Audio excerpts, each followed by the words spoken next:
thank you for stopping by this video. So this stems from my dissertation for my MA in music psychology, where I explored the impact of using colour-coded notation on the confidence and accuracy of first-time music readers. Now, to give this a bit of context, the formative years of learning to play an instrument are crucial to fostering a love of music education in children. Music reading has been shown to be one of many valuable tools that allow beginner musicians to develop independence, whereby the notation signposts them to what notes to play. Ability to read monochrome notation, such as black and white as stave notation, is a UK national curriculum requirement.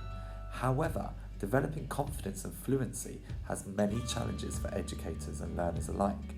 It is thus important to ensure that these challenges do not negatively impact a child's motivation to make and perform music.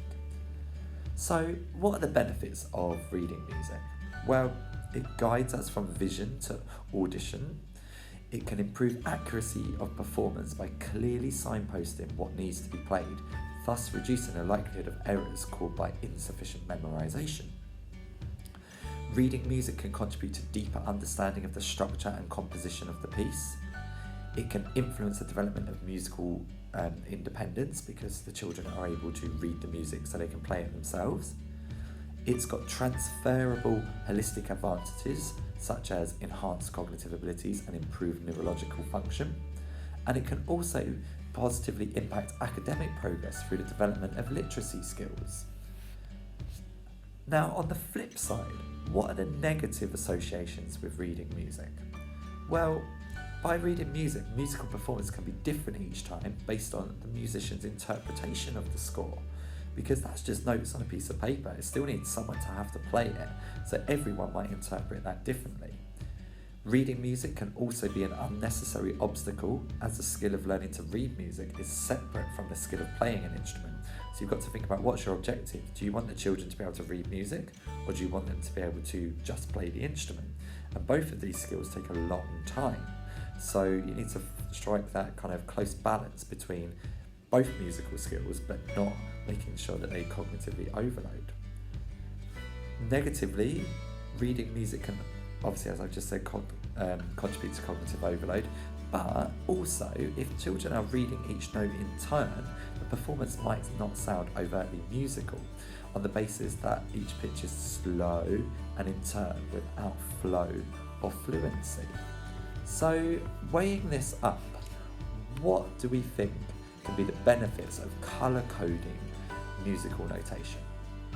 Well, colour can help to distinguish between different notes by making the important information stand out. It makes it obvious. You don't need to have a look at where the lines and space are, you know what the colour is. And the likelihood of cognitive processing errors diminishes because less information is required to be processed at one time. You are just looking for the colours. So this is where my study came in. So my study investigated whether learning to read musical stave notation using a cross-modal association of colour-coded note heads for pitch enhanced beginners' accuracy and confidence when reading simple 4-bar single-line melodies on a 1-octave metallophone. The study used a pre-test, training, post-test model with 40 beginner musicians from Year 2 in a single London primary school. Participants were assigned to experimental or control groups for 3 teaching sessions. All resources were identical in each session.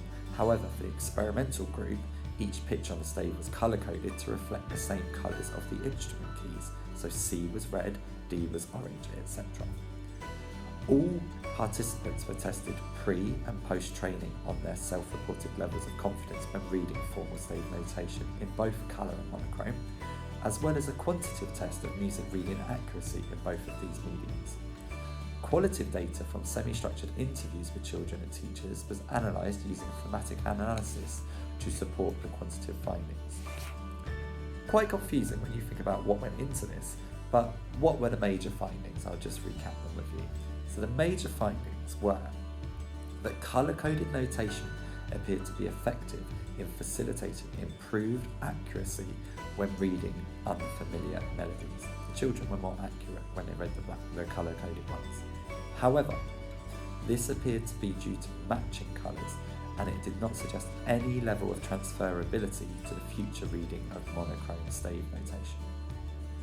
Colour-coded notation was, however, deemed easier by 97.5% of participants, and it was preferred by 77.5% of participants, leading to the suggestion that there is a place for it in the primary school music curriculum as a method of boosting children's self-confidence, independence, enjoyment and motivation towards music as a subject before learning formal monochrome notation. So, to recap, colour-coded notation was found to be easier, sound more like real music, was fun and is more visually stimulating, whereas monochrome notation was found to be difficult, doesn't sound like real music, can be frustrating and tedious, and looks boring, and this is all for beginner musicians, remember. So, with this all in mind, what are the implications? So what I'm suggesting is that colour-coded notation could be introduced as a pre-step to build motivation for music before learning formal stave notation.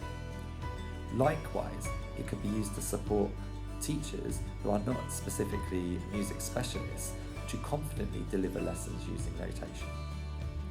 It can also improve motivation based on it being easier, so there are quicker successes and more musical output within a lesson. And finally, it can help to foster development of independent learners because the children are able to read the music themselves and then play the melody and have it sound like the real song.